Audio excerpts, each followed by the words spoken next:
من صليت بكل الأنبياء، يا من في قلبك رحمة للناس، يا من ألفت قلوبا بالإسلام، يا حبيبي يا شافعي يا رسول الله، بأمي وأبي فديتك سيدي، صلاة وسلام عليك يا نبي. حبيبي يا محمد أتيت بالسلام والهدى محمد، حبيبي يا محمد يا رحمة للعالمين يا محمد، يا من حليت حياتنا بالإيمان، يا من بجمالك علمت الإحسان، يا من نورت قلوبنا بالقرآن، يا حبيبي يا شافعي يا رسول الله، بأمي وأبي فديتك سيدي، صلاة وسلام عليك يا نبي. حبيبي يا محمد أتيت بالسلام والهدى محمد، حبيبي يا محمد يا رحمة للعالمين يا محمد. صلى الله على خاتم الأنبياء محمد رحمة للعالمين، رحمة للعالمين، محمد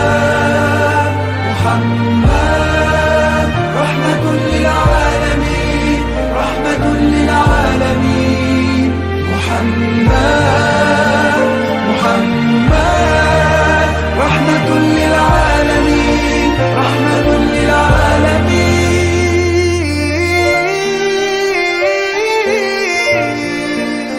حبيبي يا محمد أتيت بالسلام والهدى محمد، حبيبي يا محمد يا رحمة للعالمين يا محمد، حبيبي يا محمد أتيت بالسلام والهدى محمد، حبيبي يا محمد يا رحمة للعالمين يا محمد.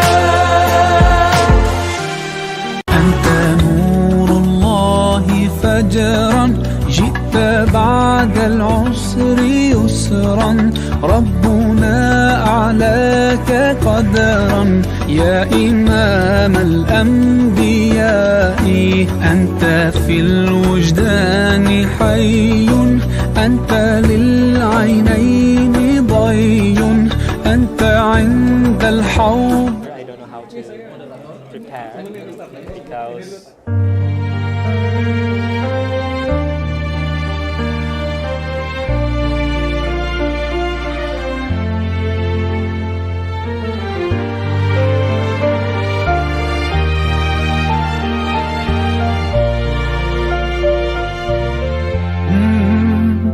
يا من صليت بكل الأنبياء، يا من في قلبك رحمة للناس، يا من ألفت قلوبا بالإسلام، يا حبيبي.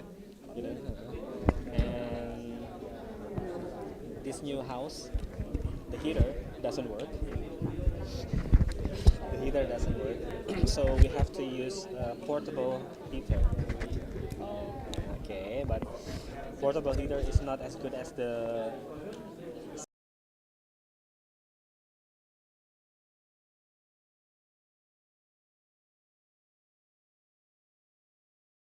have many, but yeah, That's a lot. a lot, and it's expensive as well. Yeah.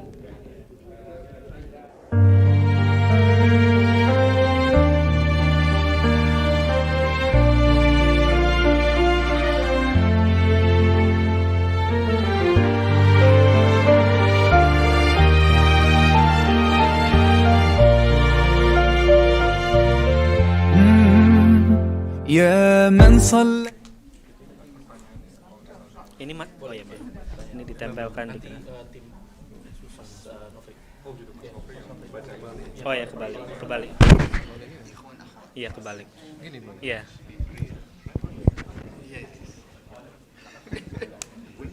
Boleh saya bantu? Agak sih, oh digigit. Nah ini di.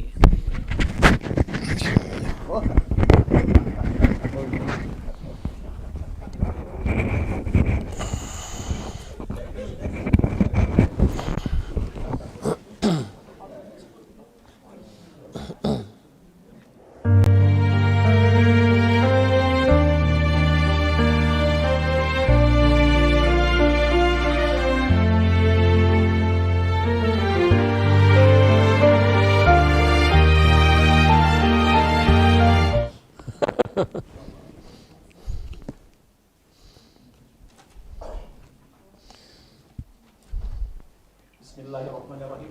Assalamualaikum warahmatullahi wabarakatuh. Al-Mahmud Allahu Jalla Jalaluh wal musalla alaihi Muhammad wa alu wal mad'ulahu al-biladu wa rijalu. Asyhadu an la ilaha illallah wahdahu la syarika lah wa asyhadu anna Muhammadan abduhu wa rasuluh la nabiyya ba'dah.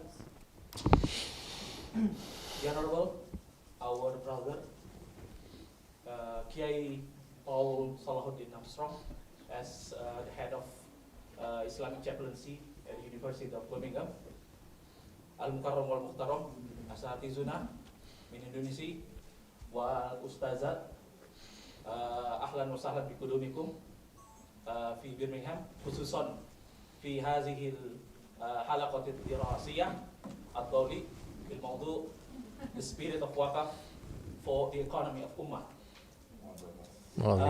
As conducted by the steering committee, that our today's event will be in international seminar setting, and later as commanded by our head of organizing committee that we are going to use three languages, Bilugha al-Indonesia, and Arabic and Indonesian language. So inshallah, especially during the discussions, al-munaqasah and question and answer, because I do believe that we have participants here. So without further ado, let's start.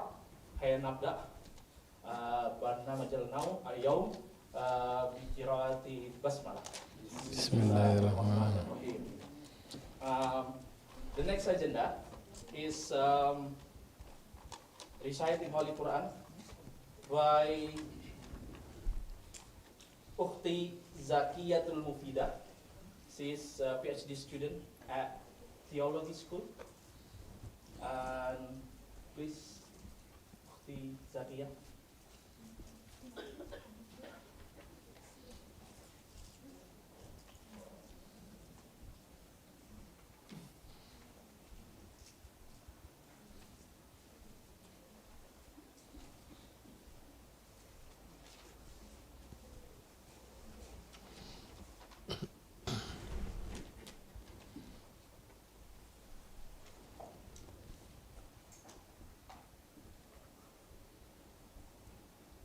Assalamualaikum warahmatullahi wabarakatuh.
فمن حاجك فيه من بعد ما جاءك من العلم فقل تعالوا ندع أبناءنا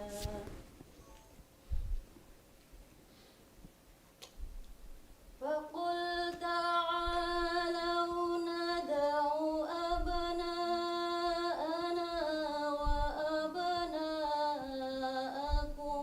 ونساءنا ونساءكم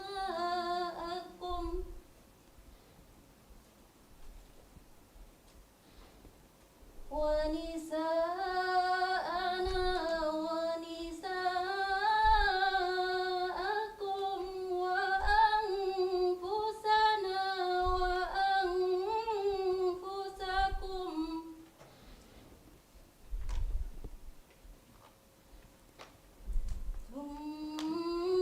ثم نبتهل فنجعل لعنة الله على الكاذبين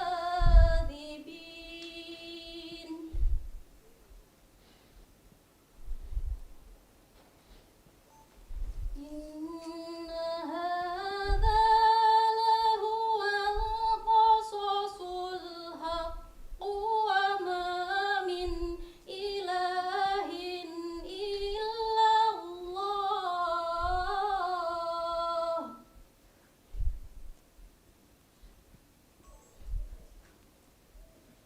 وإن الله لهو العزيز الحكيم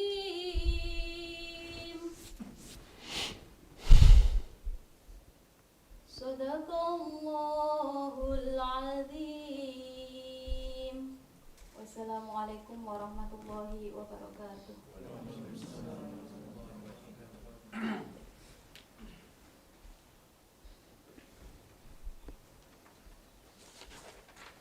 Subhanallahumma bihamdika, asyhadu an la ilaha illa anta, astaghfiruka wa atubu ilaik. The next agenda is welcoming remarks. The first welcoming remarks will be delivered by the head of Islamic Chaplaincy of University of Birmingham, K.H.Hadiyanto.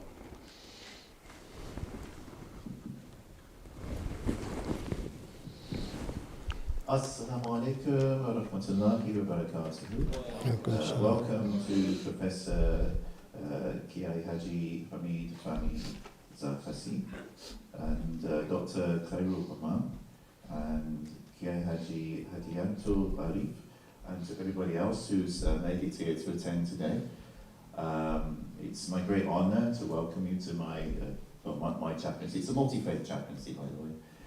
We're a team of chaplains of different faiths, and we all work together to not to convert the students to each other's religions, but just to support and provide a spiritual support to the staff and to the students of the university, and also to the local community. I think it is a beautiful model. I mean, this room that you're sitting in now, on Fridays it functions as a masjid. On Saturdays, normally in the morning, it functions as a synagogue for the Jewish community on campus. And they both pray that way. And on Sundays, it functions as a church, and the Christians pray that way. No further comment on that.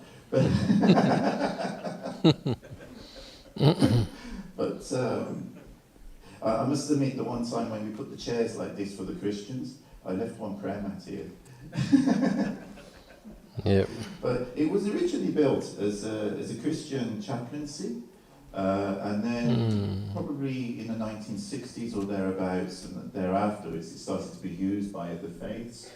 And now it is a fully functioning multi-faith chaplaincy. It is probably used more by Muslims, by Hindus and Sikhs, and also ethnic minority communities and students around the world than it is actually by local Christians, which is a good thing in one way, and it's also something that is worth thinking about in another way. I mean, I'm currently working on something at the moment which I can't discuss too much because it's not being published, but it's about how places of worship are declining in their use. And how we can actually avoid that, because a place of worship should be a place that is the heart of the community, whether it is a mosque or a church or a synagogue. And it shouldn't be used for like partisan politics, but it should be used for other functions in the community, not simply for praying. Otherwise, if it's not, then it tends to cease to be relevant. I mean, it's like this is a chaplaincy, but it's not only used for prayers, we use it for functions like this, which are educational and which everybody can benefit from. And as my guests here today are to talk about WAQF. WAQF is an Arabic term which means a charitable trust or foundation. And of course we have charitable trusts and foundations in the West for various different kinds of charitable and community causes. And traditionally in Muslim countries, the WAQF would, or various different WAQFs, would be set up, and these would actually have the mosque under them, but not just the mosque. They would have a college, a hospital, other community institutions and facilities that everybody can benefit from in the community, especially those who are without resources to be able to fund themselves in some of these things which they require as a community. And this is of course very important because it helps people to be engaged within the society, whereas otherwise some of these people would fall by the wayside and would not be supported. And I think this is something which we do actually see an element of that which was adopted by European societies, such as in this country we have the NHS, we have free education, there's various things that are provided by the state. And I do think that this was actually inspired by this concept of a WAQF or a charitable foundation within the Islamic world. So I'll be very interested to hear what guests have to share, and I won't take up any more of your time because I'm sure you are very keen to listen to them. So thank you very much, and assalamu alaikum wa rahmatullahi wa barakatuh. Wa alaikum assalam wa rahmatullahi wa barakatuh. Thank you, Brother Paul Saladin Armstrong. Kalimatut tahibiyah at-thaniyah min Rais Lajnatul Tanzim, Akhuna Adi Rahman Nuridnu. He is the student at law school.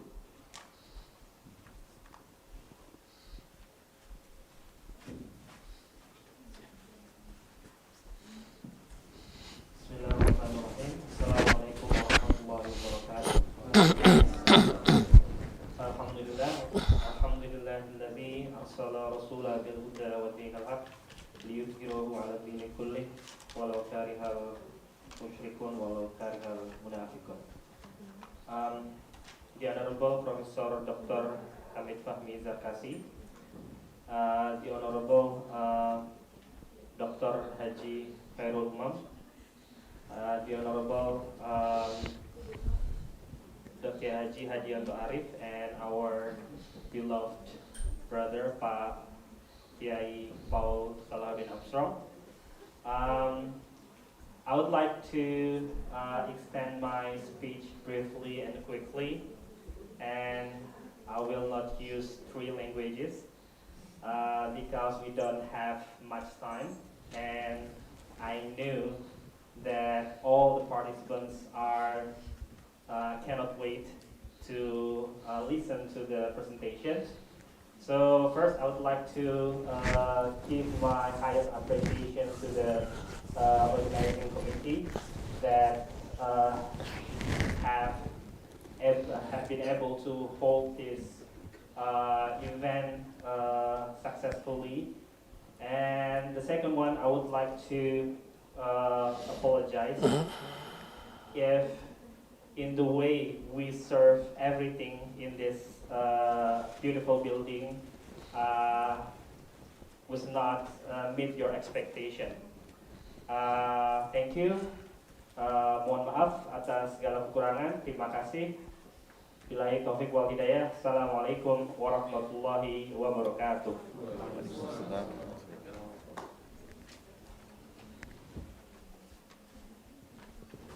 Thank you, Pak Adi. And والآن سننتقل إلى برنامج الأساسي المناقصة. إن شاء الله Brother Aziz, PhD student, first year, engineering school, will lead as the moderator. Without further ado, floor is yours. Assalamualaikum warahmatullahi wabarakatuh. Waalaikumsalam warahmatullahi. Good afternoon, everyone, brothers and sisters. Welcome to today's seminar. My name is Abdul Aziz Abdillah. You can feel free to call me Aziz, and I'm going to be the moderator today. First, let's thanks to Allah because of His blessing. We can meet in this place. Salawat and salam never forget delivered for our Prophet Muhammad sallallahu alaihi wasallam. For the next agenda is the presentation session. The theme of this presentation today is the International Seminar on the Spirit of WAQF for the Economy of Ummah that will be presented by three speakers, the three honorable speakers today. First, Prof.Dr.KH.Hamid Fahmy Zarkasyi. The second presenter is Dr.H.Khoirul Umam. And the third is KH.Hadiyanto Arief, MBA. And after the three speakers have presented their topics, we will have a discussion for about 30 minutes. So feel free to ask the speakers. And as for your information or audience, for the speakers, we have the students here, and then we have some of them are maybe postdoctoral student or researcher, and then we have citizens from all over the UK. So maybe we have the quite various background. And for all of the audience, you can ask the question, and during the question section, maybe after the speakers present their lecture, you can raise your hand and ask the speakers about your question, or you can type your question for the people who are on the YouTube channel, and then our team or our committee will be ask the speakers here. Okay, can we go the first speaker? And I'm going to invite Prof. Hamid.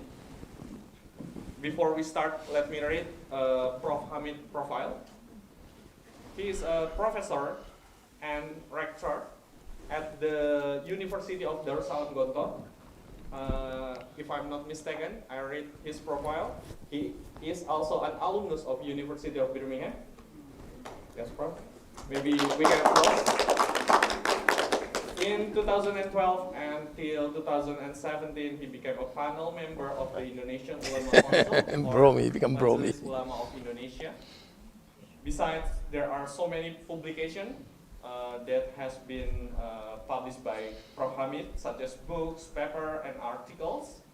And then he also attends many international conferences that I can read one by one to short the time. There are so many international exposure.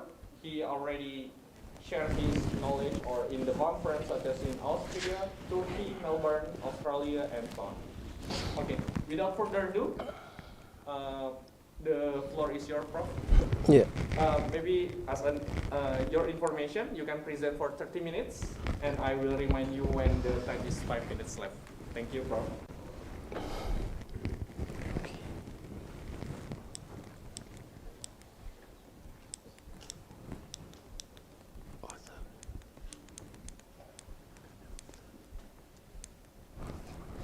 Bismillahirrahmanirrahim. Assalamualaikum warahmatullahi wabarakatuh.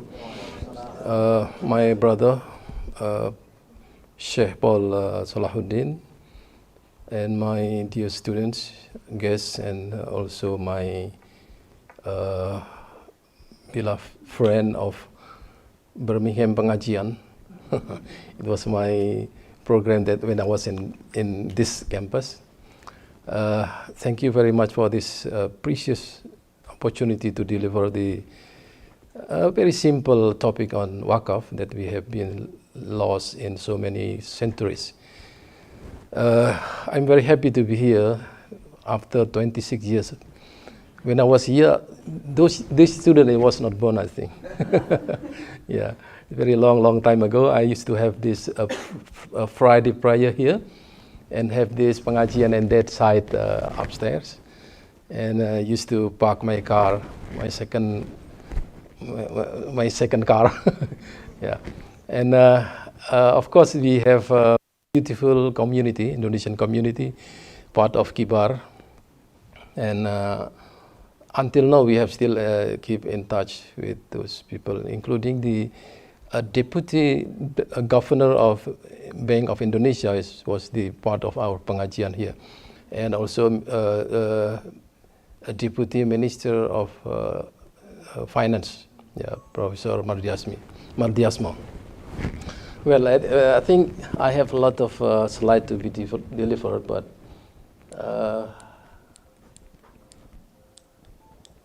it's not working. Yeah. Okay. For 30 minutes. Yeah, 30 minutes for 40 slides. It's a very long slide, I think, but I will skip some slide. We start from the problem of WAQF in UMMAH. The question is why nowadays we don't have this kind of WAQF institution, and also we don't have WAQF fund. Well, in the past centuries, we have Ottoman. Ottoman is a very beautiful country which is supported by WAQF. In Al-Azhar also part of this kind of university with WAQF base. But in Indonesia, not so many institutions have this WAQF fund. The problem is this. I found 6 problems here. There are some kind of legal conflict between 4 madhab in Shafi'i, Hanafi, Maliki. People still discussing about that and do nothing about WAQF. And jurisprudence of WAQF, jurisdiction of WAQF. But the important thing is this, number 3, low level of knowledge and awareness of Muslim society. People always think about zakat.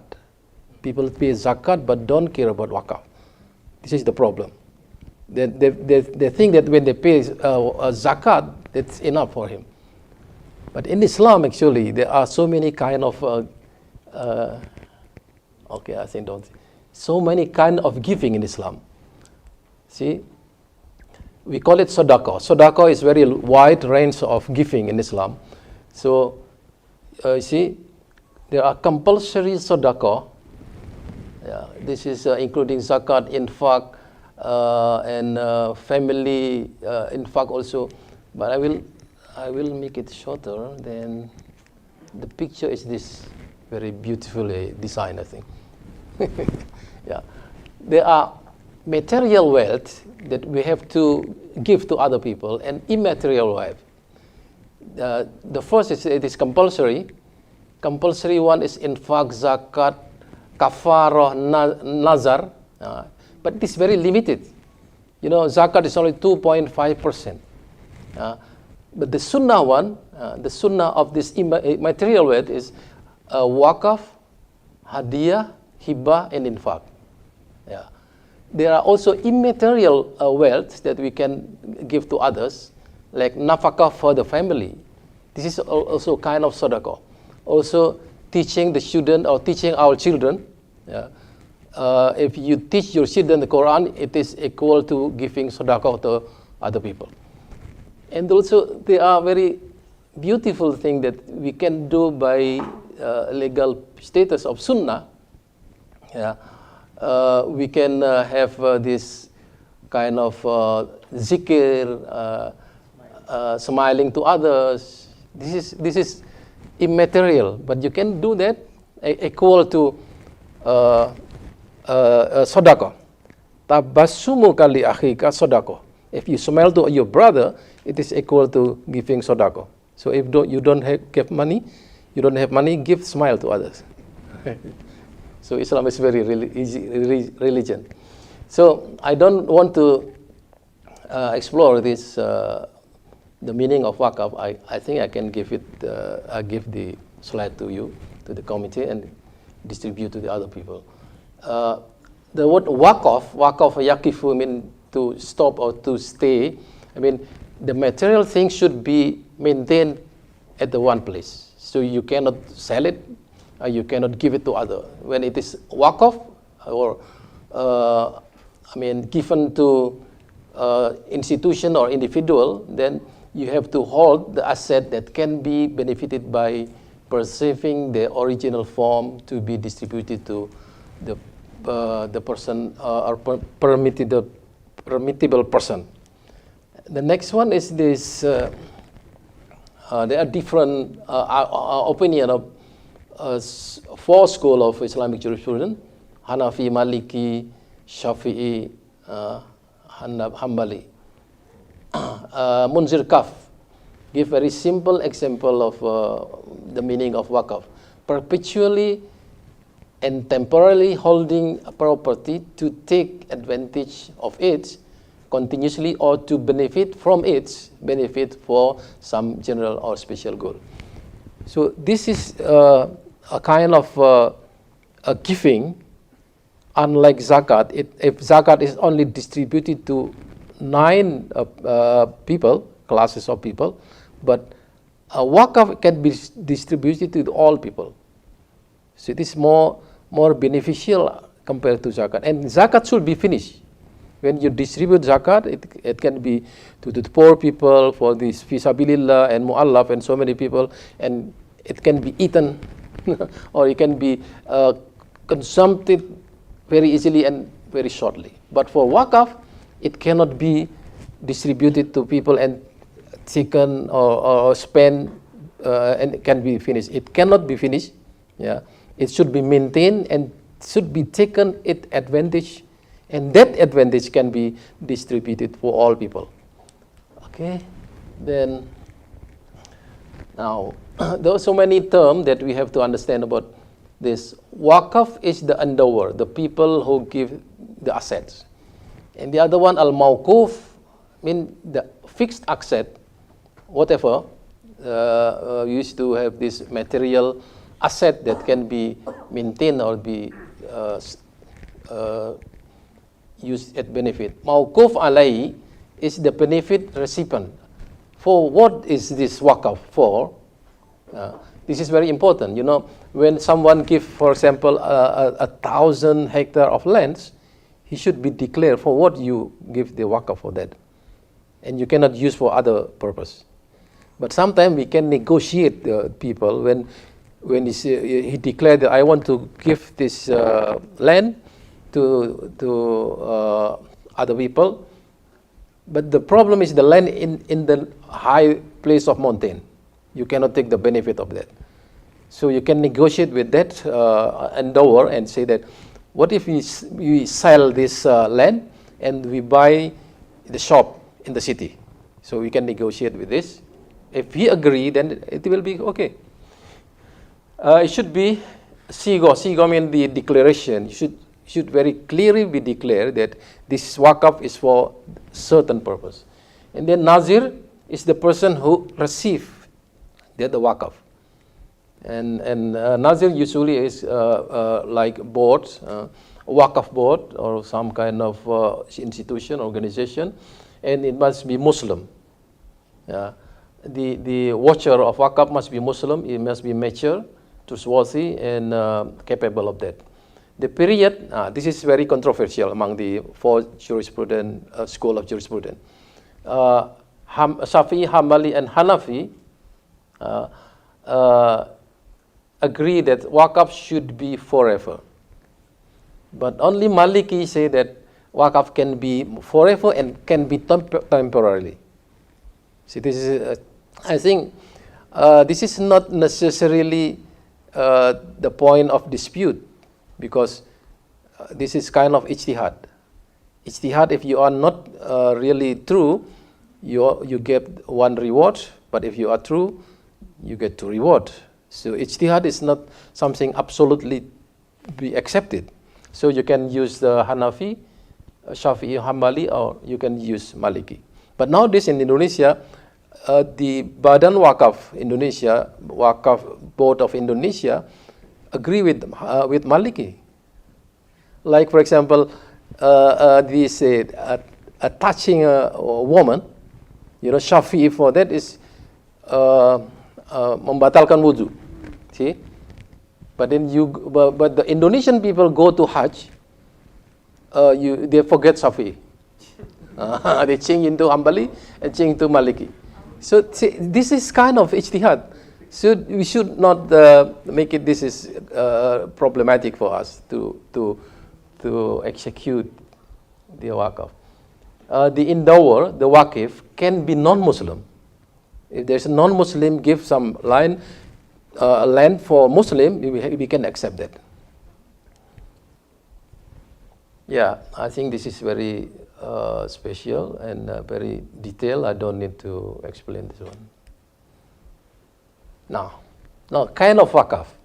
Waqf can be for a charity, intended for public interest and permitted when certain period of time or temporary for the social, educational, cultural, economic and religious field.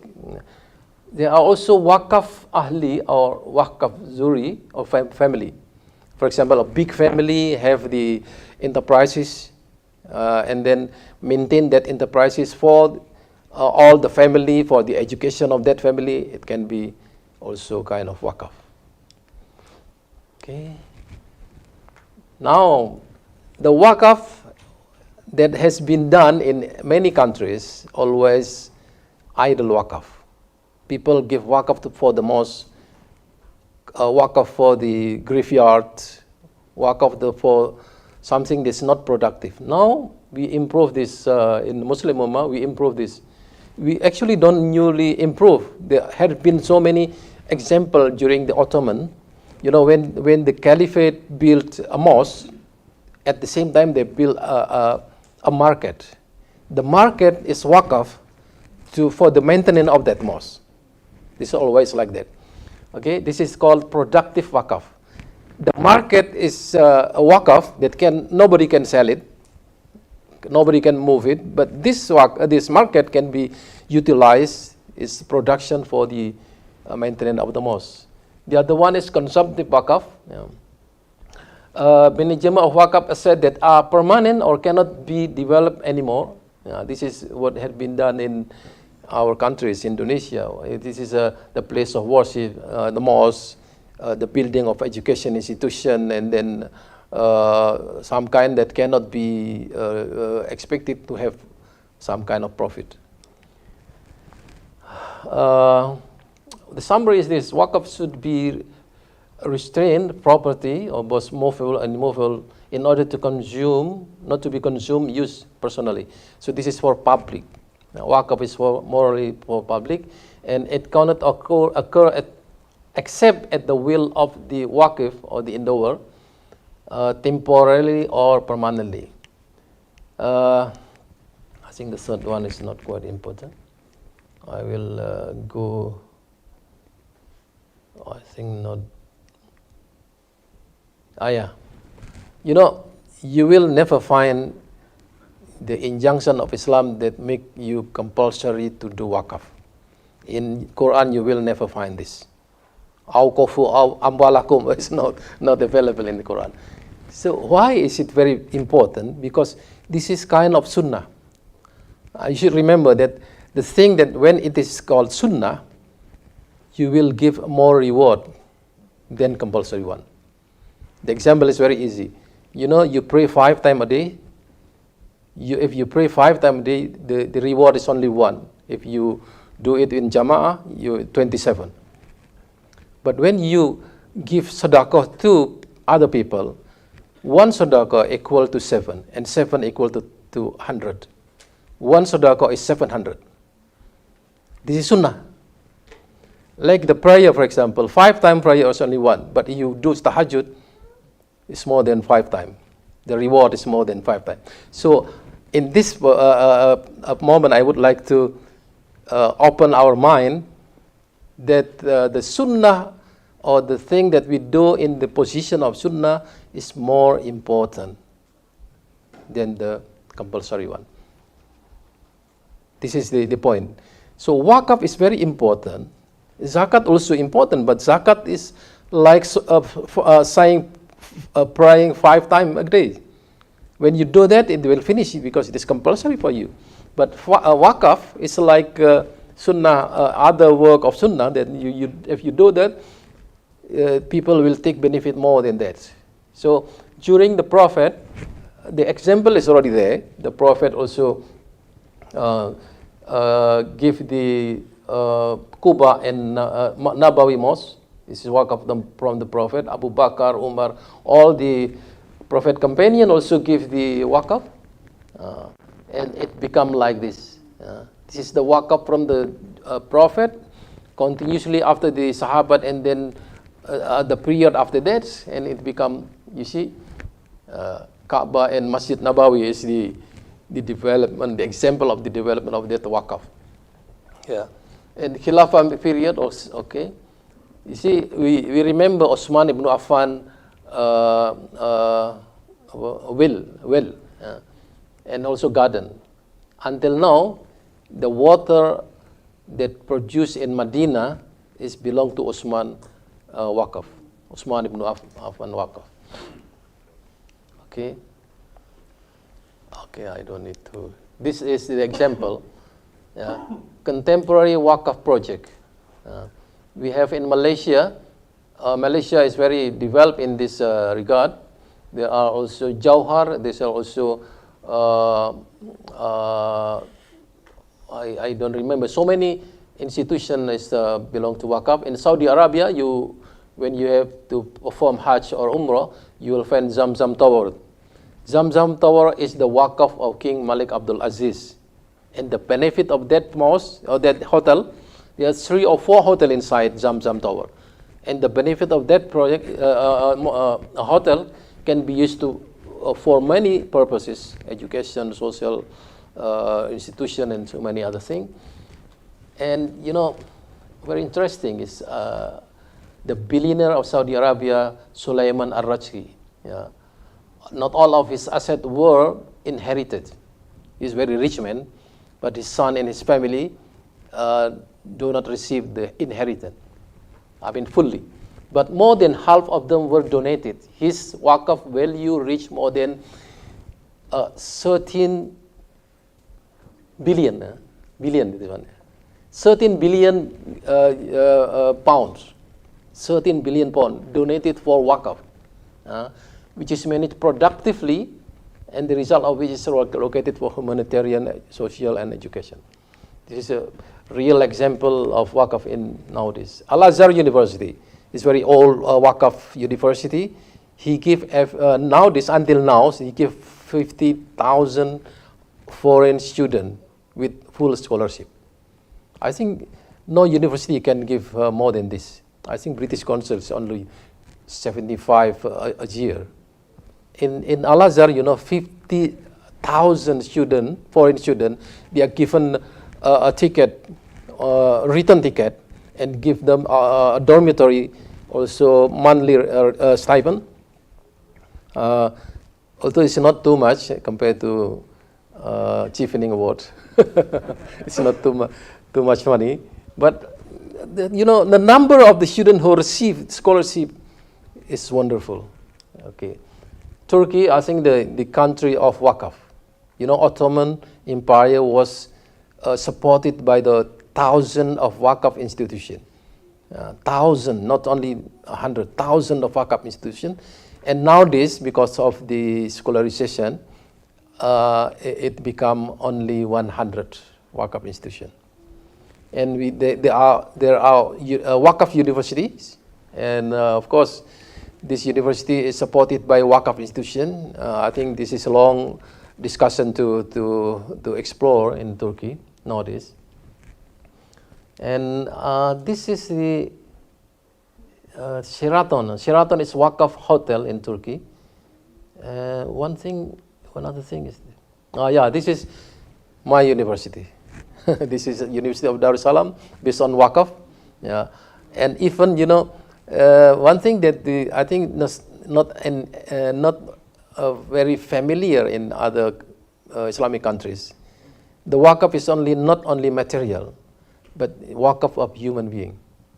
So the people who work there work for all the life, and he donated himself for the importance of WAQF. So there's no pension in our university. Everybody work until the rest of his life. So this is called Waqful Bashari. In Ottoman, it is called Insan Waqfi. So already there during Turkish period or Ottoman period. So that was my presentation. I don't think it's.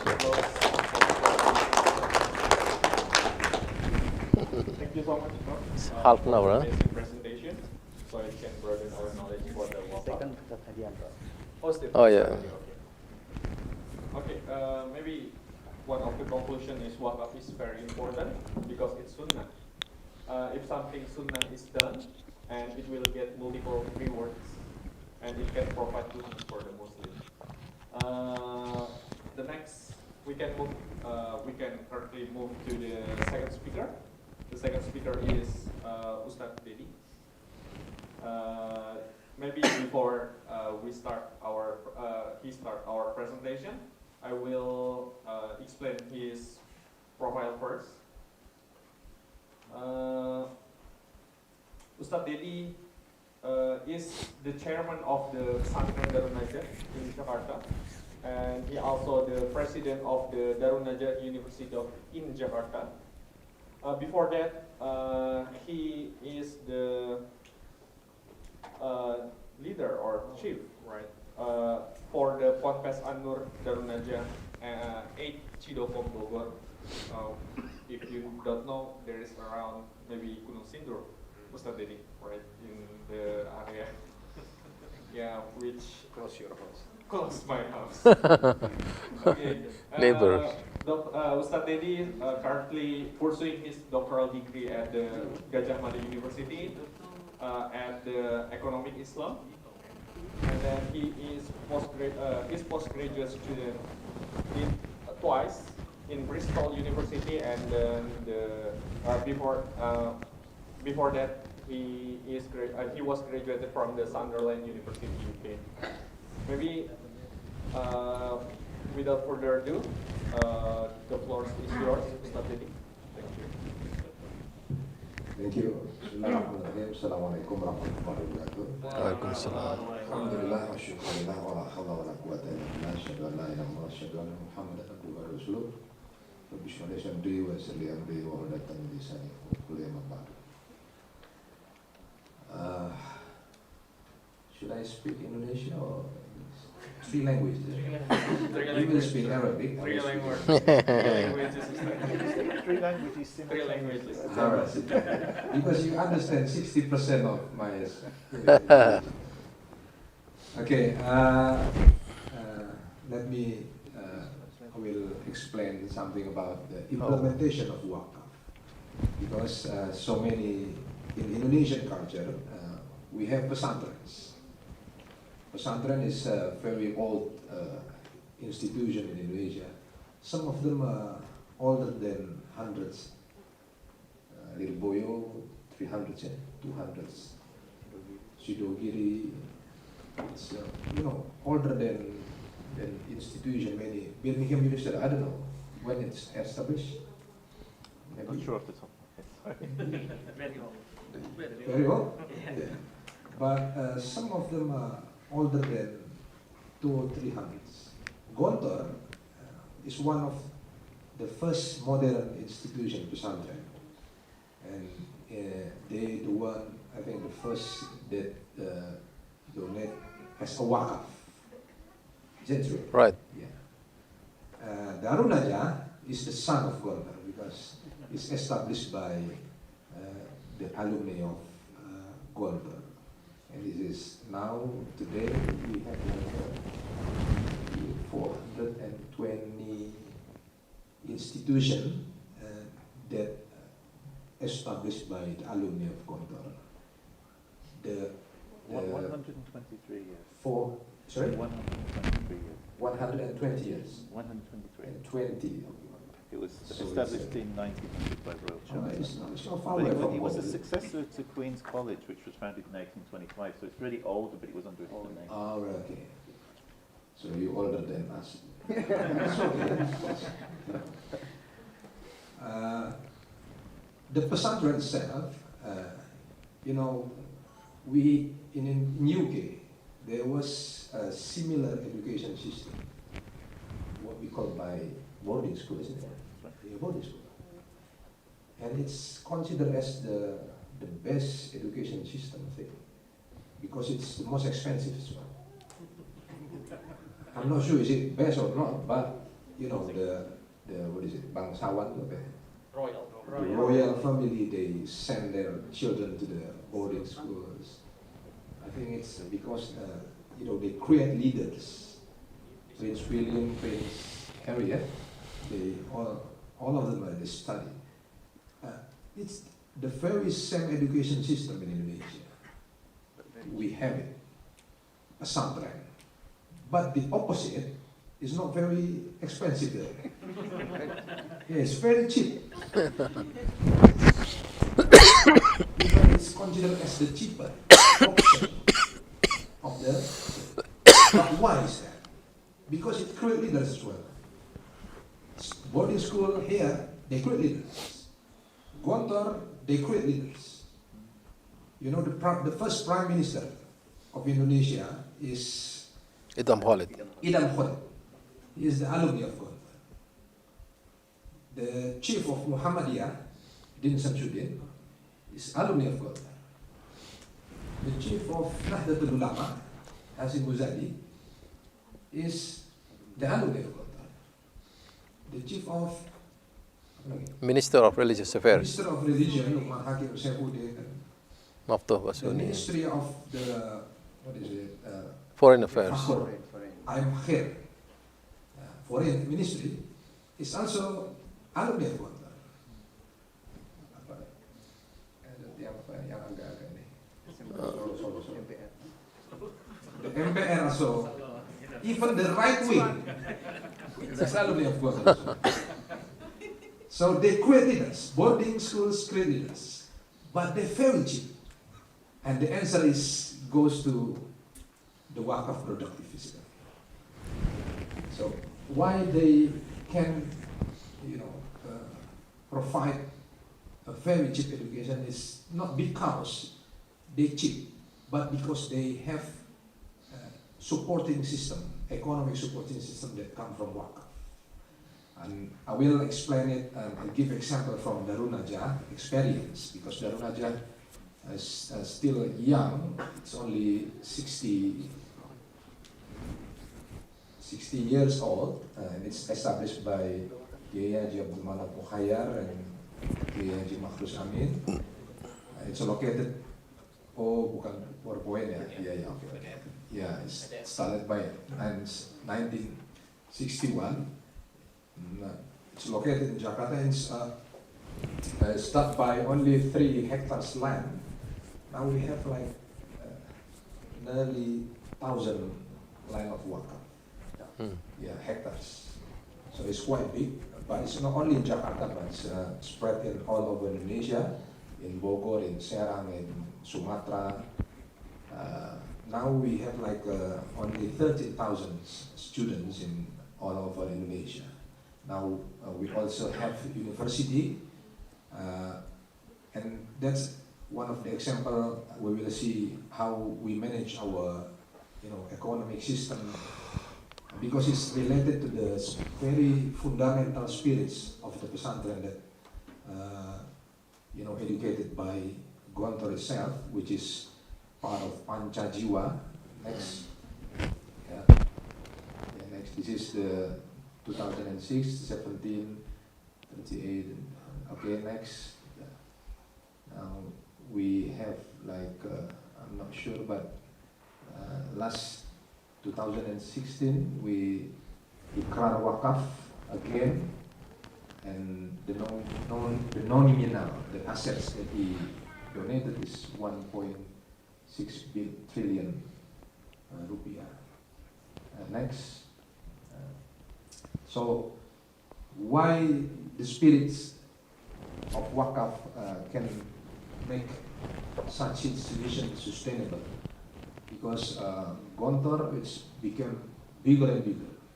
Darunnajah, alhamdulillah, they, now they can provide a lot of scholarship funding to the community that need that education, the quality. We have a very spirit which is started by self-sufficiency, Pancajiwa next. Now this is the Pancajiwa, this is the very spirit that become a foundation of every single program in Pesantren Gontor, Pesantren Darunnajah, Pesantren modern in Indonesia. That's what, of course, it's started by Ikhlas, which is very related to Islamic, because it's very unique. We don't find it in anywhere else, because what makes it different is Niyah. And Niyah, it goes to Allah subhanahu wa ta'ala. And that's what makes us different, because non-Muslim also have endowment. Yep. Non-Muslim also have maybe sadaqah. They give a lot. They give charity. Bill Gates, they give more than us in maybe in some aspect. But because the niyyah, al-ikhlas, this is what makes us different, because that's related to the religion. But we have the sound of self-sufficiency, and that the reason why we can, our cost of education, educational system, is very low, because the students only pay what they use. They don't pay the teachers. They don't pay the,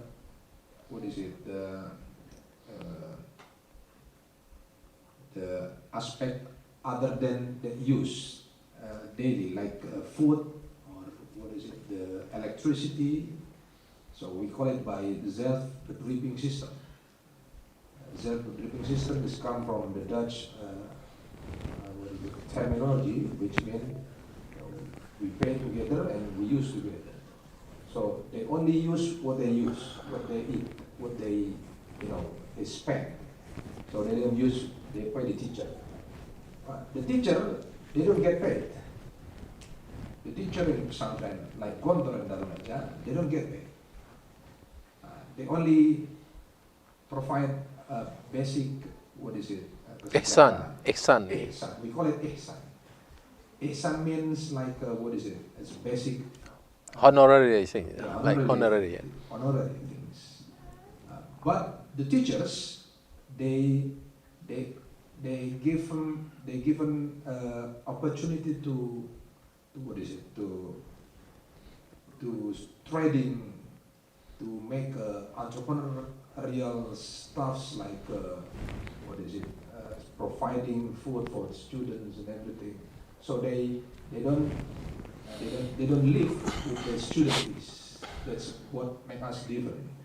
So the self-sufficiency is not only done by the institution, but it's also done in the level of the teacher and also the level of the students. So self-sufficiency, kemandirian, kita sebut itu, it's spread all over from student, teachers, and institutions. The institution, it's very important, they also has a business units. Next.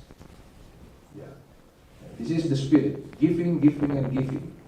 So what Kiai teach us is we don't spread the proposal to ask the building and everything. But if someone give the donation, we accept it, but we never ask. That's the principle, because the principle of the giving is,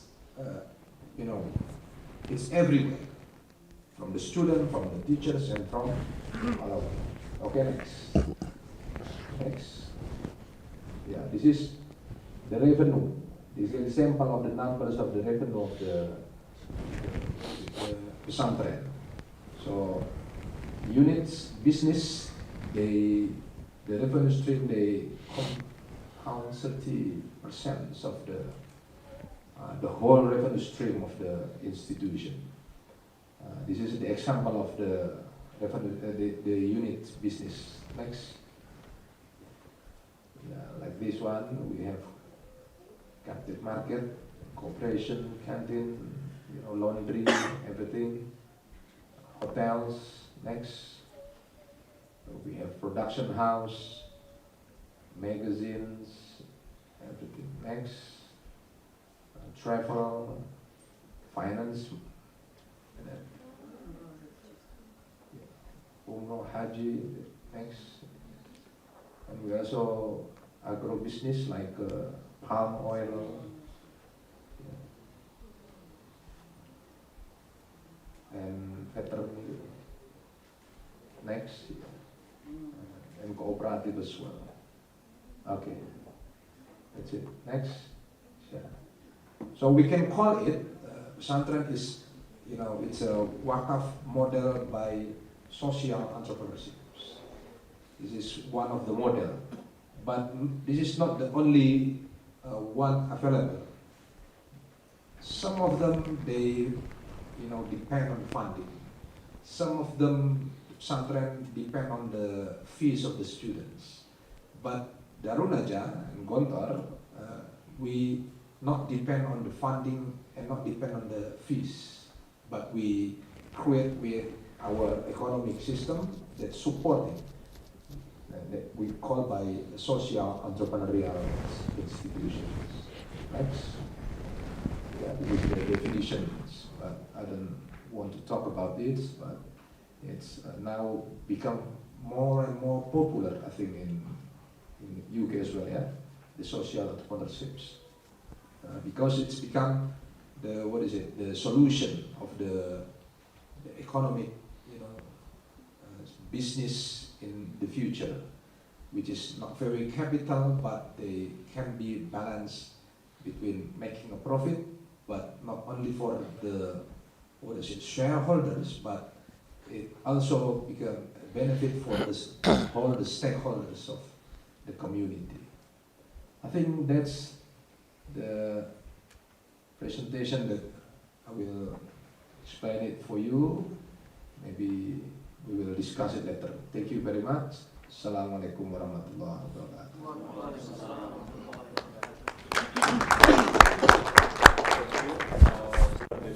For the really interesting presentation for the social entrepreneurship, so we can have any information about maybe one of the solution about the maybe like for this current system, so we can have the social entrepreneurship, so we can provide in the our maybe school for providing fund themselves, and then this is the great concept, I think.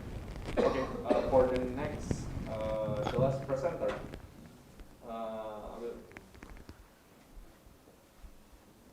okay, the third presenter, we will be invite Dr.H.Khoirul, and before that I will read his profile. Dr.H.Khoirul is currently lecturer and researcher at the University of Darussalam, Gontor, and his current position is vice rector. And then before this, he ever being a steering committee for the International Center of the WAQF Studies. He ever being a dean of the Economic and Management Department at the University of Gontor, Darussalam. Besides that, he is currently also a director of the program Muslim Scholar Regeneration. And then he published so many articles, papers, and then on the conference, internationally and local.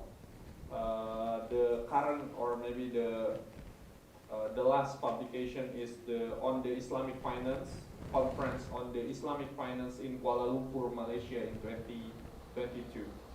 One of his publications on the international journals was published on 2021, entitled Islamic Endogenous Money, Evidence from the Islamic Banking System in Indonesia and Malaysia. Ustadz Dedi, the floor is yours. The time is 20 minutes. Khoirul. Astagfirullah. Maaf. Ustadz Khoirul, the floor is yours. أعوذ بالله من الشيطان الرجيم بسم الله الرحمن الرحيم رب اشرح لي صدري ويسر لي أمري واحلل عقدة من لساني يفقهوا قولي. إذا لازم أن أتكلم بالعربية أو بالإنجليزية؟ وإندونيسيا. Tiga-tiganya nggak tahu. Of course, if I choose Arabic, not all of you understand well, but maybe our brother from Sudan will be better. Somal. Somalia, and then I prefer to use maybe mix Indonesian, English, and Arabic sometimes, because WAQF is Arabic, so it's already in 3 languages. So Dr.H.Khoirul Hamid, he has presented to us the problem, the importance, and how we are as Muslims in WAQF, and Saddadi have given us the example, the success story of WAQF in Gontor and Darunnajah. So my turn, I would like to explore the importance of WAQF in the economy. So it is wider than have been discussed before. So what is the position of WAQF in economy? This become my topic today. Okay. So which one is my topic? Sorry. This is the third one. Okay, thank you. The third one. So when we are asking what is the position of WAQF in economy, so I will ask you to do tadabbur in the verses of Quran. Yamhaqullahu riba wa yurbi sadaqat. You can see here that the ribawi system, the interest system, will make the economy bankrupt, while the sadaqat one will make the economy will be increasing or barakat. So what is the rationale of that? This is what I would like to discuss today. And the second verse is a very important one. وَحَلَّ اللَّهُ الْبَيْعَ وَحَرَّمَ الرِّبَا. So I'm going to asking to do tadabbur to this verse. يَمْحَقُ اللَّهُ الرِّبَا وَيُرْبِي الصَّدَقَةِ. Why riba is led to bankruptcy and why sadaqat will lead to barakah and increase? Because the spirit of riba is spirit of taking, while the spirit of WAQF, as has been mentioned by Prof. Hamid and practice in Darunnajah, this is actually the spirit of giving. When we are develop our society based on giving, so what we have is the abundance of things. It is of barakah. There is nothing which is scarce. There is nothing which is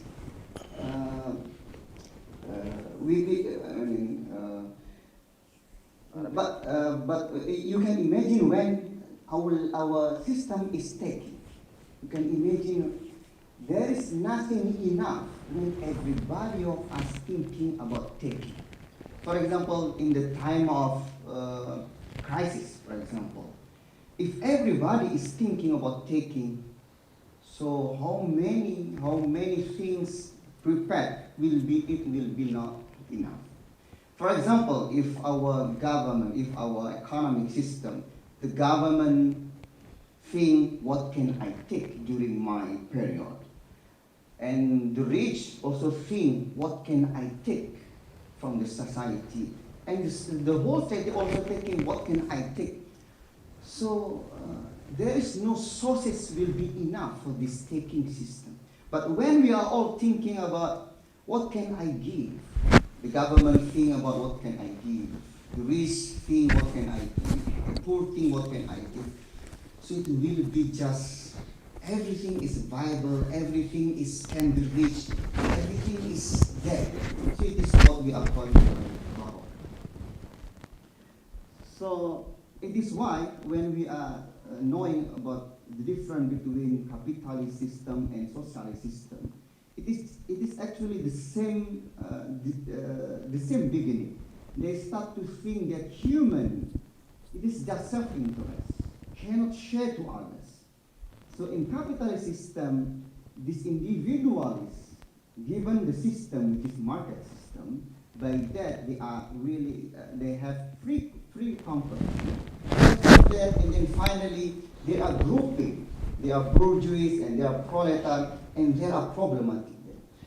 And socialism tried to fix the problem, but again, they have another problem because they finally still believe in self-interest, but because of self-interest made the problem, so they start to abandon the self-interest, and everybody are forced to get social interest. Islam is not that. Islam, we pursue self-interest. Also, Islam believes that human can share to others. So the complete concept of human, and Islam make that system. So it is why in Islamic economy we have market system, but also we have sadaqat system. So it is very interesting. So harmony between individuals and social. When we are talking about riba system will make the price tends to higher, while the sadaqat will make price will be lower and even free. Because for example, there are many things today. Everything are entered to market. For example, health. For example, when health becoming product of market, yes, market can make health efficient and develop. But the consequence is, finally, the health services will be very expensive, and few can access the services, and so on and so on. And again, there is an unethical thing can happen. What is that? Because health is becoming market, so the producer of the person who can get benefit from the health, they will think how to make the more disease, and then can sell more medicines. So it is the dangers of if everything going to the market. Also in education, you can imagine if education also going to the market, then we'll never find the real educator, but what we find will be professional teachers who teach, who sell the knowledge, and of course when we are selling something what it is demanded.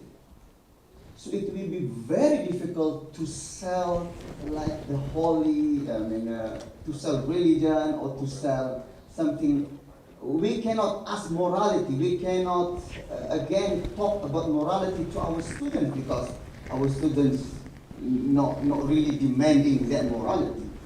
So it is why sadaqat system will fix that. Yes, in our government, tax can also fix the problem, but I will discuss the difference between sadaqat and tax system. Okay. It is from Stiglitz. He got Nobel Prizes in economy. According to Stiglitz, our modern economy is about inequality. So his research about American economy, according to him, since 80s, 90% of society's economy, the 90% of them, the income is stagnant. The increase of income is stagnant. Only 10%, which is the income, is very well increasing. So inequality is much bigger and bigger in this modern system. So he also say that those at the low, very hard time, those at the top have done very well, And those at the very top have done especially well. So it is what happened today. It is a kind of, like a rivalry system. So it is why Allah say, when we are having this system will not go into the welfare actually, but the system will go into the bankrupt system. So of course it is another discussion. So I will a little bit discuss about the difference between sadaqah and tax. Yes, tax can fix like the problem of health, the problem of education and so on. But you can imagine when everything must be done by tax. So when the government should pay everything, so the government should tax higher and higher. So there is an anecdote from my friend living in Australia. He said to me, here in Australia, there are only one option to live here.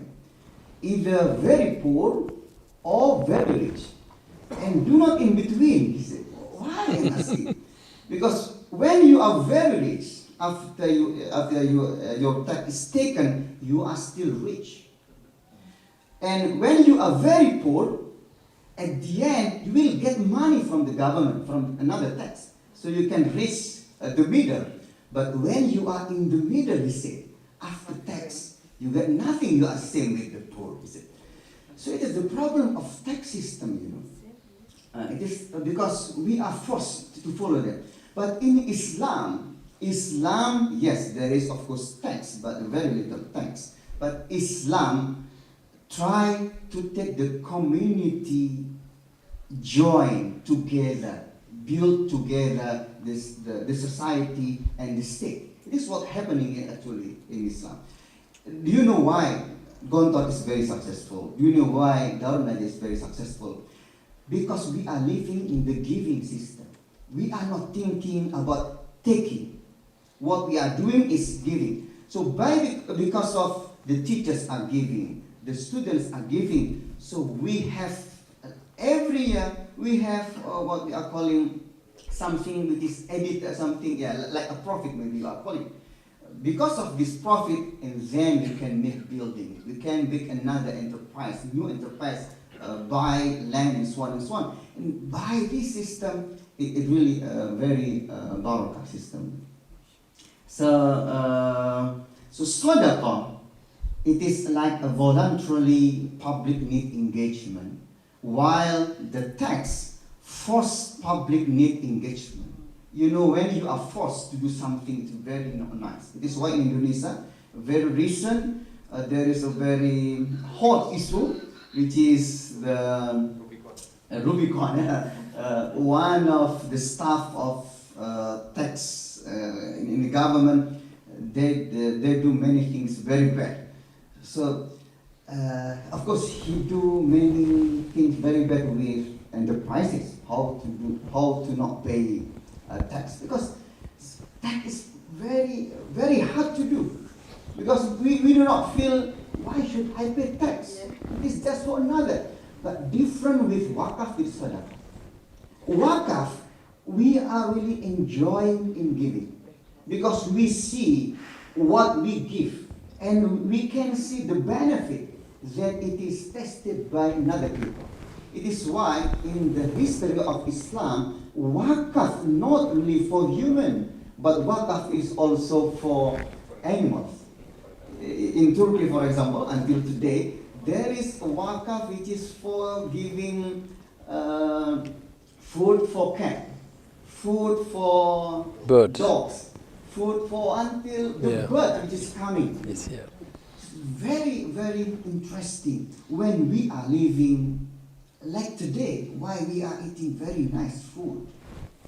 It is because we are coming and we are trying to give. But when we are thinking about taking, we will never find that very nice food. Maybe we can find the very nice food, but after that, there will be, please pay. But because of this giving, it's very, very nice, we can eat together. And we are enjoying them. We are enjoying very much, and we are not forced to do that. Okay, I will continue. Yes. Okay, I think discussion. Also, sadaqat and I have talked about this. about sadaqah and market. Islamic economy based on market, because you know there are self-interest, and Islam know that human can be very creative, and then market should be there. But the market will be, there is a hisbah system in Islam. You know, hisbah is an institution which makes sure that there is no zulm in the market, because if zulm in the market, it will be problematic. So the rich people in the market, finally they will go to the sadaqah system. In that system, they are paid. Because in the Islamic history, I have read a book very interesting, The Poverty in the Media Form. So there are, in our history, there are many poor persons. They are really willing to be poor. It is a choice. So why you are poor? Because I am choosing to be poor. Because I don't want to think much about money. I just choose to be poor. But today, we are not choosing to be poor, but the system usually make us poor. So it is different, of course. So in the history of Islam, there are many Sahabat. They are choose to be poor and they are choose to be rich. Because the system, the market, everybody can enter the market and we can be rich in the market. But today, the market system is actually just occupied by a very small group, and it is connected with the riba system. So WAQF, or sadaqah in general, provides a channel for people who have excess income from the market to have their relatives who are not entering the market or not lucky enough in the market. So it is the system that Islam has. Okay.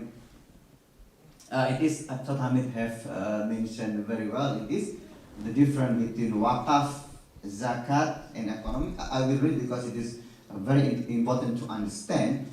So to change our mind, not to pay zakat, but we are going to the next level, to the ihsan level, from the compulsory to the sunnah level. So compulsory it must be. We cannot avoid the compulsory, it must be. But today we have to reach to another level, which is the sunnah one. Waqaf, scoring, okay. The potential of waqaf is 100% because it's zakat only 2.5 until 100. But if waqaf, we can give all our money, all our wealth to the society. It is waqaf. Okay. Yeah, I want to read this. The key success to the success of zakat system is the firmness of the government collection of zakat. So zakat, we have to have very strong government, and then everybody pays zakat. But the key word of successful waqaf are, like Prof. Hamid has mentioned, literacy and a legal system that guarantees the continuity of waqaf. So waqaf is about our awareness. We have to know waqaf and so on and so on. Waqaf is more flexible in fiqh rules. In contrast, zakat rule is very specific. So like Prof. Hamid said, it is really ijtihadi. So we can make something very creative in waqaf, but in zakat, of course, it is very limited. I think, okay, yeah, I think it is what we can share today.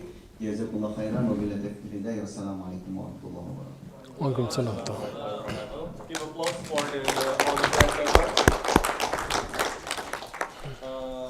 Thank you so much, Dr.H.Khoirul. Amazing presentation.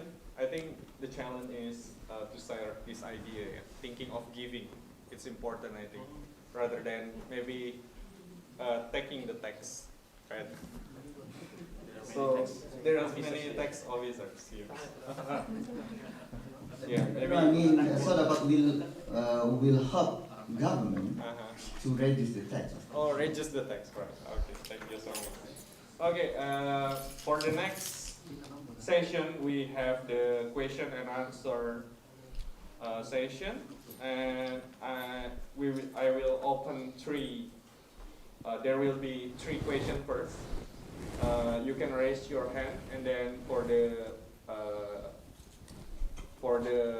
people who watch us on the YouTube, and we will have our committee here to ask your question. You can just type on the YouTube on the link below. Okay, the first 3 questions. Mas Yoda, and then anyone? Yeah, okay. Maybe we can just ask in English, Bahasa Indonesia, or Arabic. Okay, Arabic. All right, No, right. no, no, no. You can just choose your maybe your language, your preference language.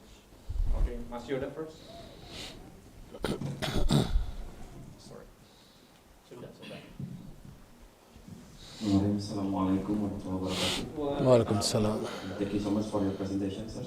So, basically, I have 2 questions. It's very simple question. The first one is, I'm Muhammad. I'm a computer science, a programmer. Can WAQF be a skill?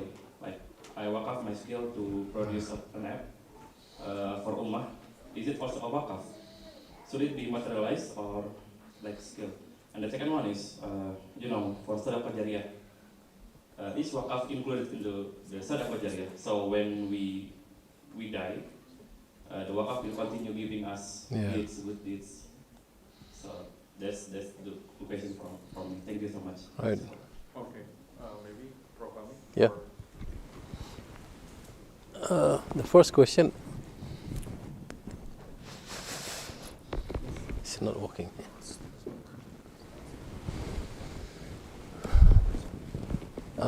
Your question is about whether WAQF can be included in Sadaqah Jariyah. Yes, absolutely.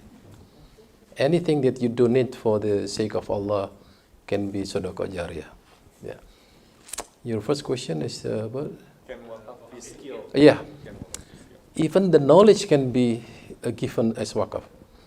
Like, for example, many Muslim scholars wrote a book, very important book, and he wrote in that first page a WAQF for the Ummah. So it's not for sold. Anybody can print and distribute it for others. And nowadays, so many people also print the Quran for WAQF. So if you have the skill, for example, and you go to our Pesantren or Darunnajah and you teach the student computer science, and then you go without any ticket or no honor given to you, then you give WAQF, that's one. Even nowadays we have this, we call it Gerakan Indonesia Sadar WAQF. We call it GISWAF. We collaborate with the Bank of Indonesia. We already have a public meeting with people in Kalimantan Timur, in Surabaya, also in Palembang and Riau, educate the people about the understanding of WAQF. So I think it is very good. And then we encourage the doctors to open their service in the mosque. This is also called WAQF. We call it WAQF prophecy. WAQF prophecy. This is also WAQF. So the meaning of WAQF is very large, wide meaning of WAQF, and can be applied in so many things. Even in the company, if you give the WAQF for 1% of your company, well, sorry, 1% of 1 billion asset of your company, for example, it is called WAQF company. 1% of the profit of the revenue, for example, it is also called WAQF. So many possibilities of creating WAQF, and still we can call it this is Amal Jariyah. Okay, thank you. Yeah, very interesting. So I just want to add the WAQF that has been mentioned by Prof. Hamid. There are 2 kinds of WAQF. WAQF which is mu'abbad and WAQF mu'akkad. So there's a different opinions in jurisprudence, but again, it is ijtihadi because there is not any ayah or hadith which is clearly saying about that. So, for example, you have land in Indonesia, and this land is idle because you are here in Australia. So why don't you in Australia in UK? So why don't, for example, why don't you do WAQF contemporary? I mean, Temporarily. Temporary. I mean, for example, you are only 3 years here, but you have idle land that you don't utilize that, and then you can give this land to a mosque or to educational institution in 3 years, for example. And during 3 years, when this land is utilized, then the Benefit. is coming to us. Also, when you are like programmer and then you are doing a program, and you have two choice: whether you sell, you get money, or whether you just give. When everyone use this, whenever everyone use this program, so the benefit will come to us. So the more general thing, you can think about the hadith, إِذَا مَاتَ ابْنُ آدَمْ إِنْقَطَعَ عَمَلُهُ إِلَّا مِنْ ثَلَاثٍ. The first is صَدَقَةٌ جَارِيَةٌ, very general. And the second is Knowledge. وَلَدٌ صَالِحٌ يَدْعُو لَهُ. It's very important for moms and for fathers. You invest many things in your son, because when we are dead, our son will always make benefit to us. His praying, her praying will get to us. Also, he can give sadaqah in the name of us. So it is very great investment. And the third is ilmun yuntafa'u. It is also ilm. This, please, mom, teach your children how to read Al-Fatiha. You can imagine. Al-Fatiha will be used in his life.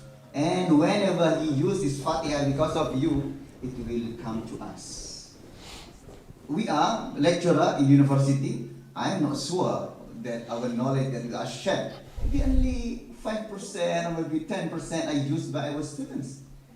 But who are teaching Quran basic level, this will be used forever by our children. So very important thing. I mean, it is the spirit of wakaf, rather than to sell, get the money, but we are waiting for a reward from the Allah Subhanahu wa Taala. Related to that, in United Kingdom and in some advanced countries, there are phenomena like aging population. You know already, yeah? People here in UK, they don't want children. They don't want to get married, they don't want children. Because they don't have concept of Waladun soleh. waladun soleh. They don't get any benefit from children. So I have a friend in UK and he live with his partner and he don't want children. Why? It just costs me a lot. I don't want it because they don't get any benefit. Islam is very complete religion and it's work. Because our children is our infestation, not only in hadith dunya, lakin fil akhirah. In kota in kota amalu ibni Adan illa min thalathin sadaqah jariyah waladin soli. I will tell you a story about Darunnajah, why he donate. Karena kebetulan yang mewakafkan kakek saya. He donate the land, Darunnajah, and the notary asked, "Are you sure you want to donate this land? It's quite a lot. It's 5 hectares in Jakarta, in the center of Jakarta. It's a huge money." And what his answer is shocking, because he says that yes, I want to take all this land and the benefit to my akhirah, not to my son. So his sons, he's got 10 sons and 10 children. He only given 1,000 meter each. So the rest, 5 hectares, is donated to them. and it gives trust to the community, because when you see Darunnajah, now they have 20 branches, it's given by the community who inspires by the story. Oh, I want to also donate. Oh, I want to give also land from this. So it's called by Firdaus Circle, lingkaran malaikat. So by giving, the people who benefit, they merasa dapatkan jasa, then will, in long term, it will give back to the community. So Darunnajah is barokah. It's because the teaching of Islam. Thank you. I think related to your specialization, you can make application relating to tajweed or the reading the Quran or what, and then you give it to Ummah. Everybody are free to do that, and you call it this is WAQF, from my knowledge. Sure. I was just reminding Ustad that actually daughters, maybe even more, they bless their parents, so it's like what you give to your daughters and it's come back to. I'm a father of daughters, so, Son and daughters. And I went to Kubi in Indonesia as well, so it's always important to remember, it's sometimes, you don't know which child, it's what they're going to do. And one of the things I have noticed, a lot of the ladies, they tend to learn to recite the Quran. They tend to be better in religion, they tend to be better in learning even. I've seen it amongst British Pakistanis, I see it amongst English people, I see it amongst Indonesians. So, we must invest in the ladies. Absolutely. Yeah. Thank you so much. The second question? Okay. From the ladies. From the ladies, good. Maybe you can introduce yourself first.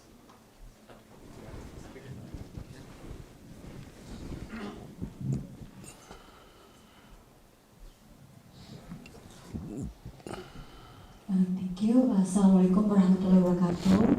Thank you for the time. My name is Normiati and I'm a law PhD student at the law school of University of Birmingham. My question is about the WAQF, the exercise of WAQF. So I have two different similar stories.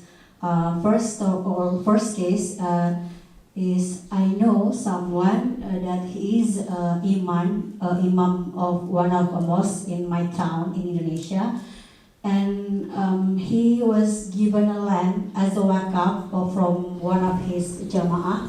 And then by using the WAQF, the land WAQF, he built like a cafe and like a small restaurant.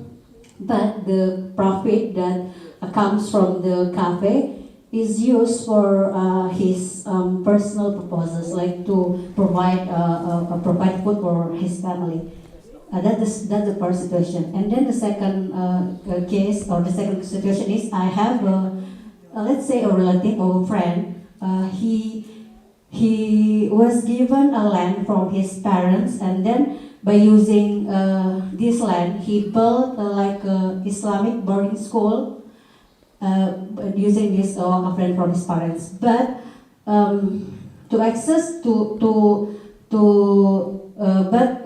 they still charge like the tuition fee from students. They even have own market, like they targeted students or kids from family with higher economic background to attend the school. So my question is, does these two situations is constitute WAQF? Like one, how or when WAQF is like how to measure the value of WAQF? Is do we need to see from like regional purposes or what other purposes? Thank you so much. Assalamualaikum warahmatullahi wabarakatuh. Waalaikumsalam.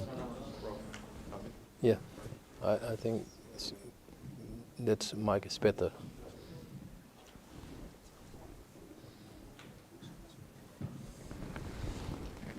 Okay, thank you very much for the question. I think the first case is not properly used as a WAQF. You say that the profit is used for his family? Yeah, I think this is misunderstanding of wakaf, or perhaps he corrupted the wakaf. Yeah, perhaps because the declaration of that place is for wakaf, see, right? It must be used for the maintenance of the mosque. But when it is given to his family, it is misuse of wakaf property, the profit. So this is not correct. The second case is about the land. Land is wakaf, right? Yeah. It must be built in that land, the wakaf education. It should be. But if he, no problem, for example, he take the expensive tuition fee, but it should not be taken as the personal use for the family of the founder or whatever. So it cannot be like that, because in our experience, the tuition fee of the student is for the student. The student use the tuition fees for their own purpose. For he told you already about the dormitories, electricity, and food. They pay for that. They never pay for the teachers. No, basic expenses. Basic expenses. Yeah, basic expenses.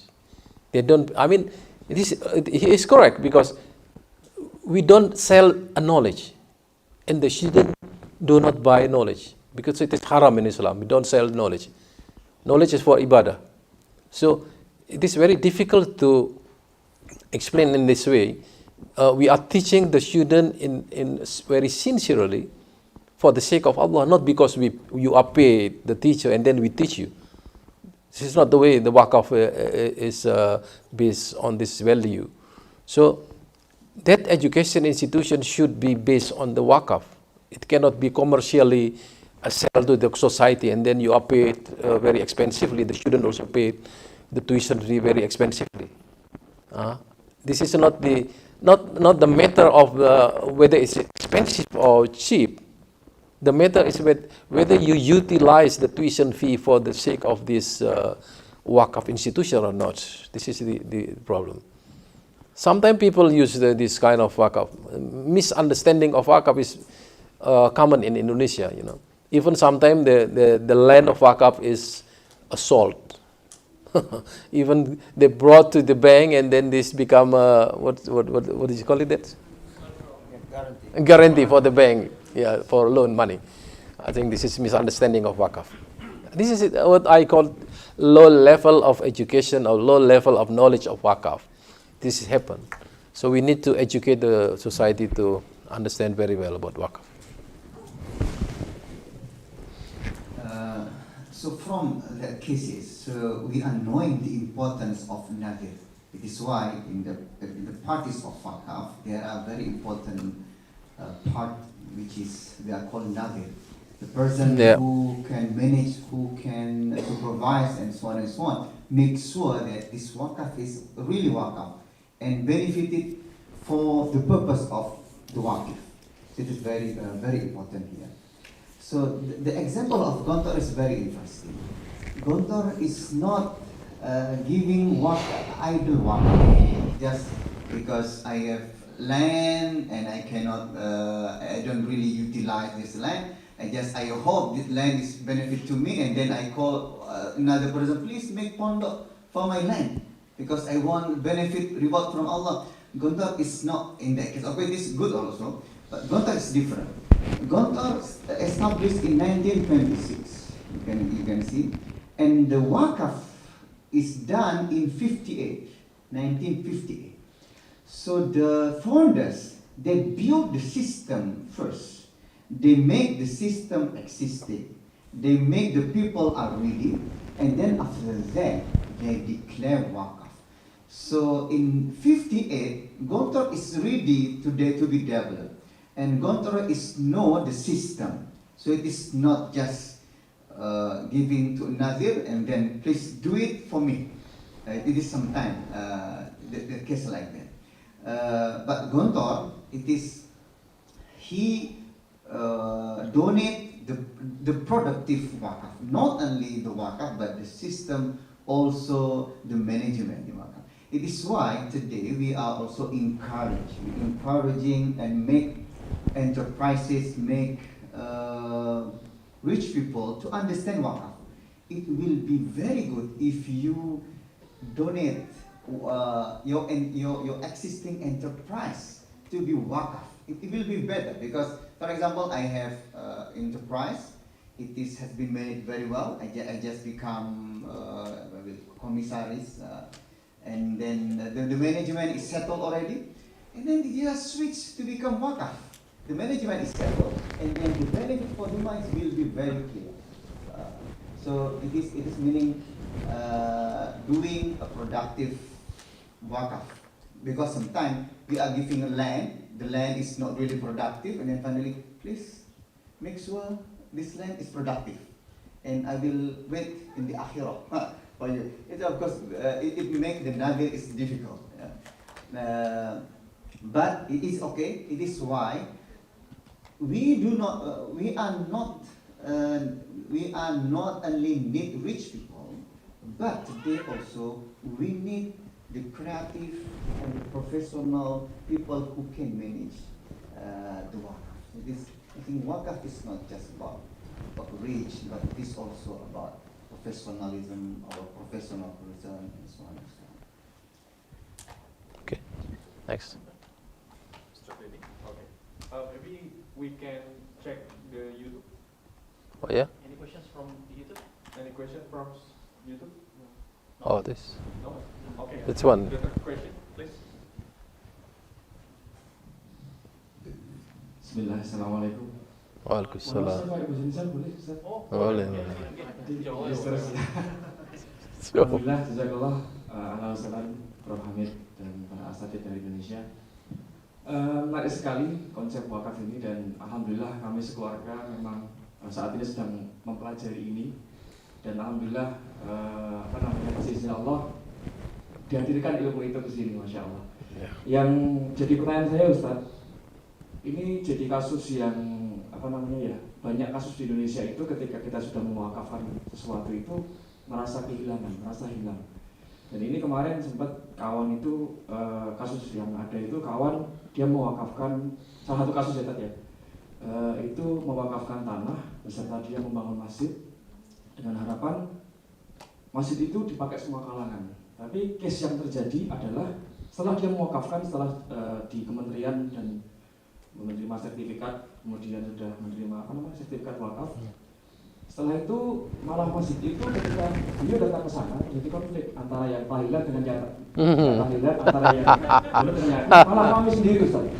Sampai di situ dia, ini gimana kok? Dulu tuh saya mewakafkan ini untuk desa ini agar bisa dipakai semua kalangan seperti itu. Nah, pertanyaan saya yang pertama adalah, apakah wakif ini bisa masuk lagi ke permasalahan itu sehingga ini tidak terjadi lagi, tidak rumit lagi, karena malah masjid yang sudah diwakafkan ini kok malah jadi tempat konflik seperti itu. Itu yang pertama. Yang kedua adalah kadang-kadang kita itu mewakafkan sesuatu itu takut tidak berfungsi, Ustaz. Seperti contoh begini, saya punya tanah, kemudian saya ingin mewakafkan, tiba-tiba mungkin tanah itu tidak berfungsi dengan baik atau tidak menghasilkan seperti yang saya harapkan. Padahal mungkin saya punya keturunan yang dia ahli pertanian atau ahli ini. Boleh tidak saya mungkin menjadikan anak saya itu menjadi nadirnya? Seperti itu, Ustaz. Terima kasih, Ustaz. Assalamualaikum warahmatullahi wabarakatuh. Coba jawab. Silakan. Karena pengalaman kami juga begitu. Darunnajah itu nazirnya keluarga. Jadi memang ini pentingnya tadi memilih nazir. Jadi nazir itu harus kita pilih yang benar-benar kita percaya. We have to trust the nazir because they the one who run the what can achieve our dream. So we need to understand the nazir's capability. Jadi harus paham benar-benar.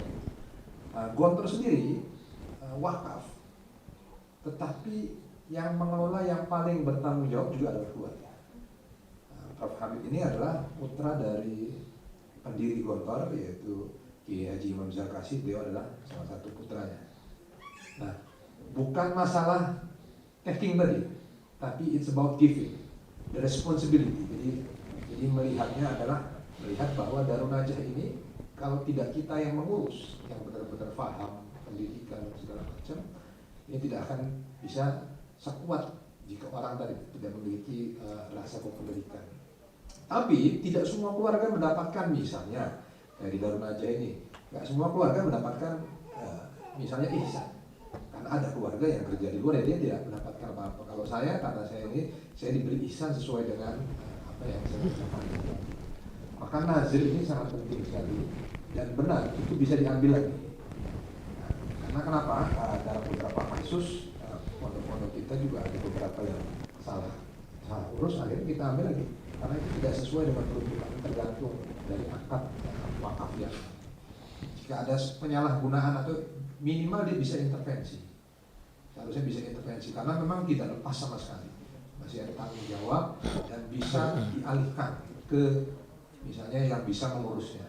Jadi Darunnajah ini misalnya ada beberapa kali kita mendapatkan tanah wakaf, kita sendiri nggak bisa, akhirnya itu kita serahkan kepada orang lain yang kira-kira bisa untuk mengelola wakaf tersebut. Itu pengalaman kami di Darunnajah, tapi mungkin bervalid. Sedikit saja. Nanti endingnya Hamid yang lebih pengalaman. Jadi wakaf itu kan intinya sesuatu yang ditahan, kemudian mengalir manfaat. So we have to make sure that this capital is really utilized or managed very well, and then the benefit can really taken.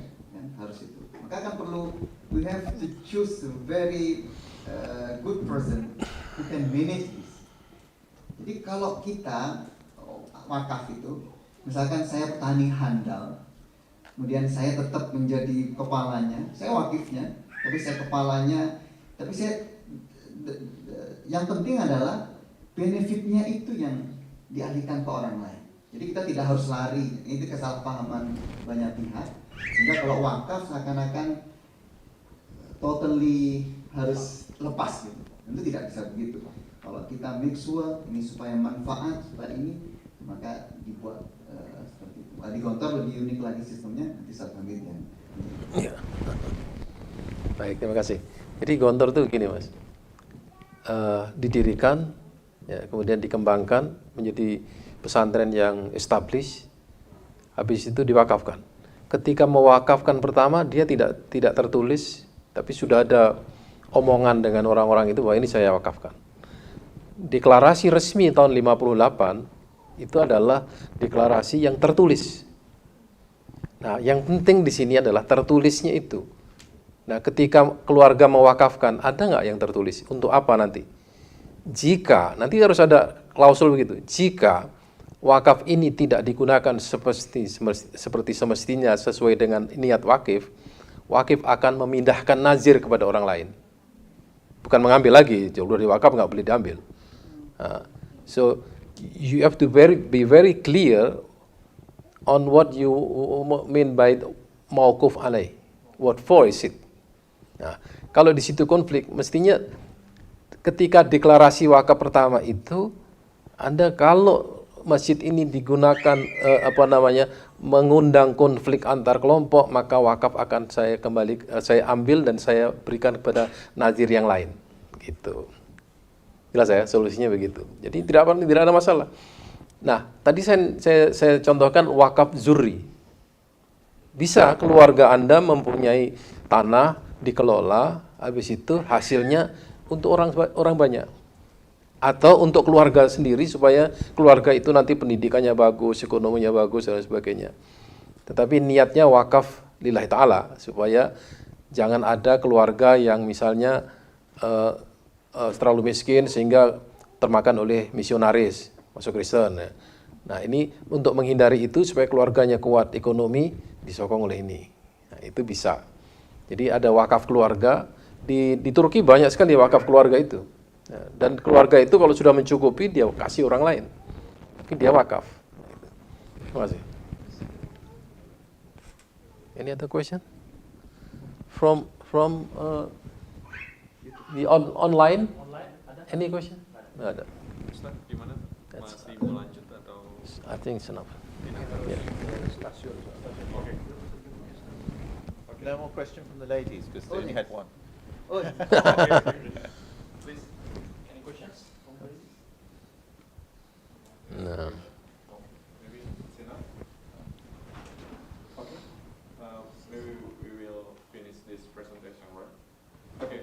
beloved audience, finally our panel is over. Before we close this presentation today, I would like to say thank you for all your participation. Hopefully this presentation today will be benefit for us. To close this agenda, let's say Alhamdulillah. Alhamdulillah. That's all from me. Wassalamualaikum warahmatullahi wabarakatuh.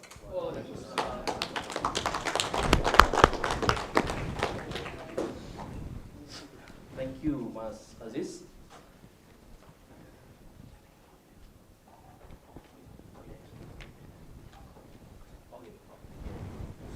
So, before we close our agenda today, we are going to have MOU signing ceremony between the University of Gontor Yeah. and British Muslim The Association of British Muslims. Associations of British Muslims.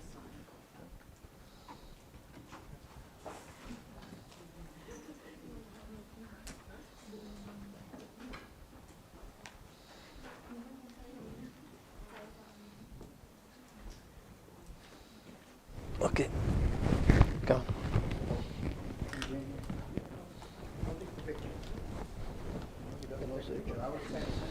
Where is it? Oh. Okay. Also,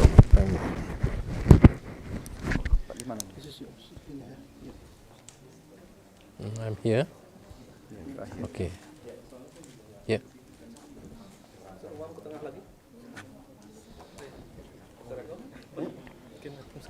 This is for you.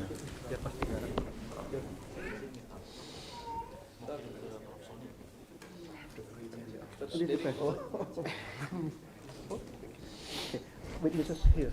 I'm sorry. Witness in here. Under. No problem. Yeah, please you may sign here. Your name and your sign. Okay. Yes. Okay, Sini aja Pak. Ya.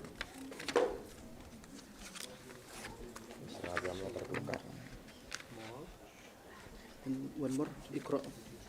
Ini yang khusus untuk di Kanada. One more is Iqra. Okay. Right side, right. Okay. Yes, nak. Okay.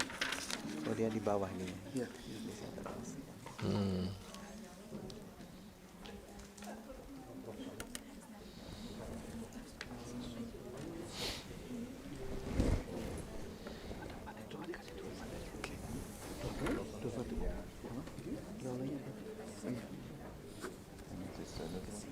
Oh yeah.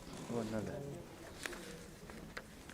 So we have a copy. Oh, yeah. All right. This is Oh yeah, copy. yeah. Oh, okay, okay. Another one. I think I haven't signed here.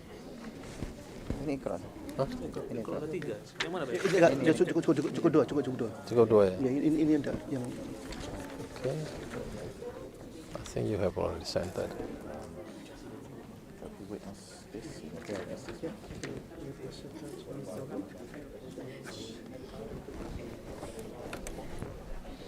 Yang kanan, Pak Umam.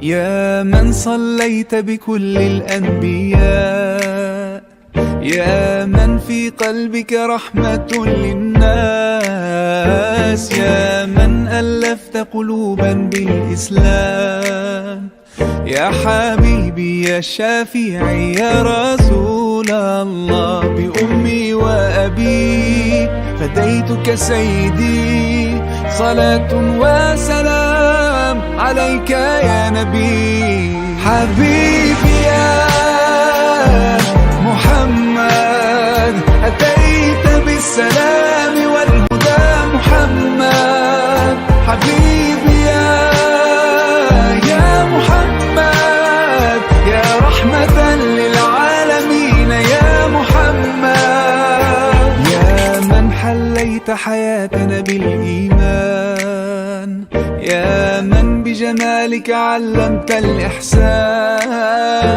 يا من نورت قلوبنا بالقرآن، يا حبيبي يا شافعي يا رسول الله، بأمي وأبي فديتك سيدي، صلاة وسلام عليك يا نبي. حبيبي يا محمد أتيت بالسلام والهدى محمد، حبيبي يا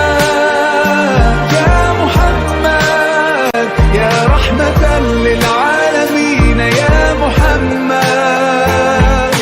صلى الله على خاتم الأنبياء محمد رحمة للعالمين، رحمة للعالمين. محمد رحمة للعالمين، رحمة للعالمين. محمد رحمة للعالمين، رحمة للعالمين.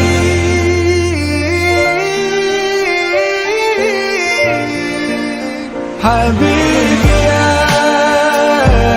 محمد أتيت بالسلام